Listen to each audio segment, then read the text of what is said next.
Hello મિત્રો, progress કિચનમાં આપનું સ્વાગત છે। આજે બનાવીશું આપણે પાલક પનીર પુલાવ। તો ચાલો આપણે પાલક પનીર પુલાવ બનાવવાનું શરૂ કરીએ। તો પાલક પનીર પુલાવ બનાવવા માટે મેં અહીં આવી ફ્રેશ પાલક લીધી છે, જે 150 ગ્રામ જેટલી છે, અને 1 કપ બાસમતી ચોખા લીધા છે। તેની સાથે 150 ગ્રામ પનીર લીધું છે, એક મીડિયમ સાઇઝનું કેપ્સિકમ, એક મીડિયમ સાઇઝની ડુંગળી અને એક મીડિયમ સાઇઝનું ગાજર એને આ રીતે લાંબી ચીપ્સમાં કટ કરી લીધું છે, ને 1 ચમચી લીલું લસણ, 1 ચમચી છીણેલું આદું અને 1 ચમચી જેટલી તીખી મરચીને આ રીતે મેં ઝીણી સમારી લીધી છે, અને અડધું લીંબુ લીધું છે। તો પુલાવ બનાવવા માટે સૌથી પહેલાં આપણે ચોખાને બાફી લઈશું। તો તેના માટે મેં એક કઢાઈમાં પાણી ગરમ મૂકી દીધું છે। આપણું પાણી ગરમ થાય ત્યાં સુધીમાં આપણે આ ચોખાને ધોઈ લઈએ। તો આપણું પાણી એકદમ સરસ ઉકળી ગયું છે। તો હવે આપણે જે ધોયેલા ચોખા છે તે તેમાં નાખી દઈશું। જ્યારે પણ આપણે પુલાવ માટે ભાત બનાવતા હોય ત્યારે પાણી એકદમ ઉકળવા માંડે પછી જ આપણે એમાં ભાત નાખવાના, જેથી આપણા ભાત બનશે ત્યારે ટુકડા નહીં થઈ જાય અને એને બફાતા વાર નહીં લાગે। હવે આપણે આમાં સ્વાદ પ્રમાણે મીઠું નાખી દઈશું। 2 નંગ આ રીતે નાના નાના ટુકડા તજના નાખીશું અને 2 લવિંગ નાખી દઈશું। આ સમયે જો તમારે તમાલપત્ર નાખવા હોય તો આ સમયે તમાલપત્ર પણ નાખી દેવાના। 1 ચમચી જેટલું આપણે આમાં તેલ નાખીશું।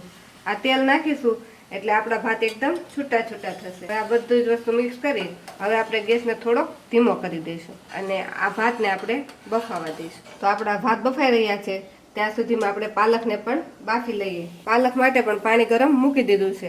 આવું એકદમ પાણી ગરમ થાય પછી જ એમાં પાલક નાખવાની। તો હવે આપણે તેમાં પાલક નાખી દઈશું। પાલકને પાણીમાં નાખીને આપણે થોડીક વાર 5 થી 10 સેકન્ડ માટે જ રહેવા દેવાની છે। જો આપણે વધારે સમય પાલકને બફાવા દેશું તો તેનો જે ગ્રીન કલર હોય તે એકદમ ગ્રીન નહીં જળવાઈ રહે।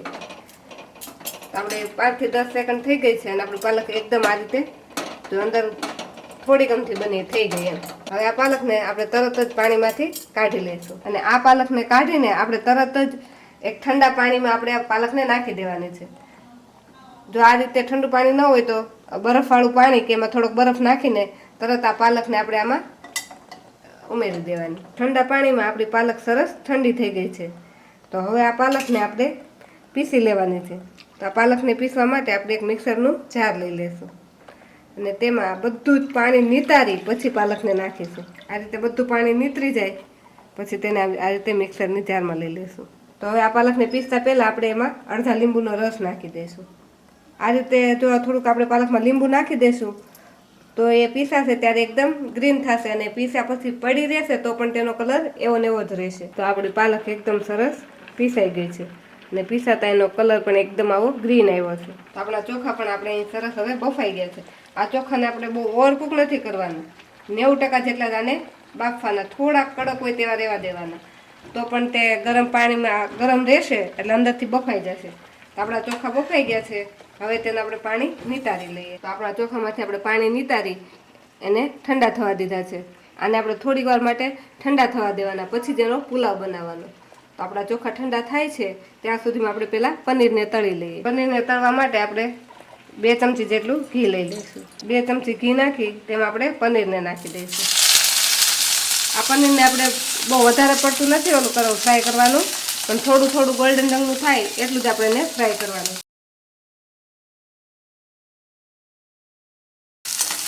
આ રીતે હલકો ગોલ્ડન બ્રાઉન રંગ થાય ત્યાં સુધી એને આપણે આ રીતે હલાવીશું। તો આપણું પનીર આ રીતે થોડુંક ગોલ્ડન બ્રાઉન થઈ ગયું છે। તો આ પનીરને હવે આપણે એક ડીશમાં કાઢી લઈશું। તો આપણું પનીર તળાઈને રેડી થઈ ગયું છે, પાલકની પ્યુરી પણ બની ગઈ છે અને આપણા ભાત પણ હવે થોડા ઠંડા થઈ ગયા છે। ઠંડા થતાં જો એકદમ આવા છૂટા છૂટા થયા છે। તો હવે આપણે પુલાવ બનાવવાનું શરૂ કરીએ। તો આપણે જે કઢાઈમાં પનીર તળેલું હતું તે જ કઢાઈમાં આપણે ફરીથી એક મોટી ચમચી ઘી નાખીશું। આ પાલકનો પુલાવ જો તમે ઘીમાં બનાવો તો એનો સ્વાદ અનેક ગણો વધી જાય છે, પણ તમે ઘીની જગ્યાએ તેલ પણ વાપરી શકો। ઘી ગરમ થાય એટલે આમાં 1 ચમચી જેટલું આપણે જીરું નાખી દઈશું। આપણું જીરું થોડુંક તતડી જાય પછી એમાં આપણે નાખીશું અડધી ચમચી હિંગ,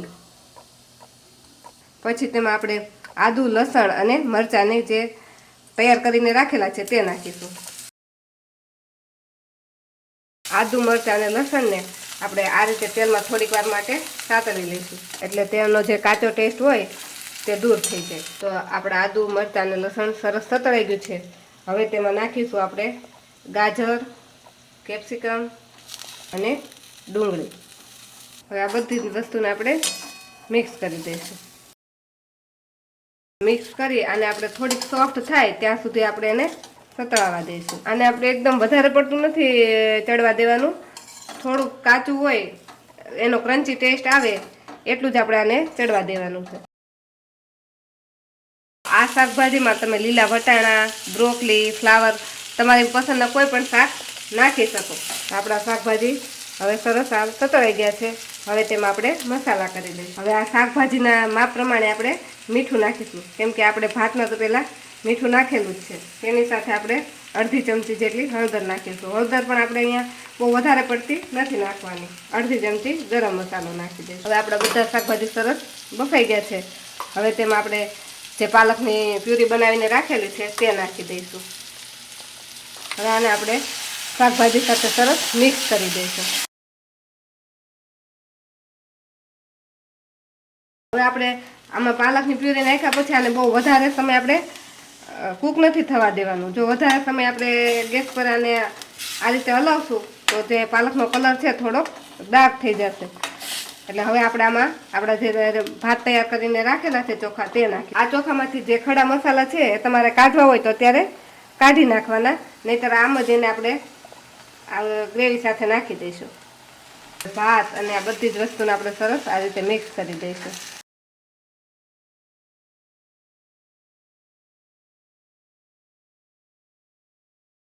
આ રીતે આપણે બધું જ વસ્તુને આમ ધીરે ધીરે મિક્સ કરી દેવાનું અને એકદમ હળવા હાથે એને આ રીતે હલાવવાનું, જેથી આપણા જે ભાતના દાણા છે એ કંઈ તૂટી ન જાય. આપણી બધી જ વસ્તુ સરસ હવે મિક્સ થઈ ગઈ છે. હવે તેમાં આપણે નાખી દઈશું આપણું તળેલું પનીર. હવે તેમાં આપણે ઉપરથી આપણું જે પનીર તળીને રાખેલું છે તે નાખી દઈશું. ફરીથી આપણે આ પુલાવ સાથે પનીરને પણ મિક્સ કરી દઈશું. બધી જ વસ્તુ મિક્સ થઈ ગઈ છે, પનીર પણ સરસ આમાં મિક્સ થઈ ગયું છે. તો હવે આપણે ગેસને બંધ કરી દઈશું. તો આપણો એકદમ મસ્ત એવો પુલાવ બનીને રેડી થઈ ગયો છે. આ પુલાવને તમે રાયતું, દહીં અને પાપડ સાથે સર્વ કરી શકો છો. જો તમને અમારી આજની પાલક પનીર પુલાવની રેસીપી ગમી હોય તો અમારા વિડીયોને લાઇક કરો અને પ્રોગ્રેસ કિચન ચેનલને સબસ્ક્રાઈબ કરો અને અમારા વિડીયોને તમારા ફ્રેન્ડ્સ અને ફેમિલીમાં શેર કરો.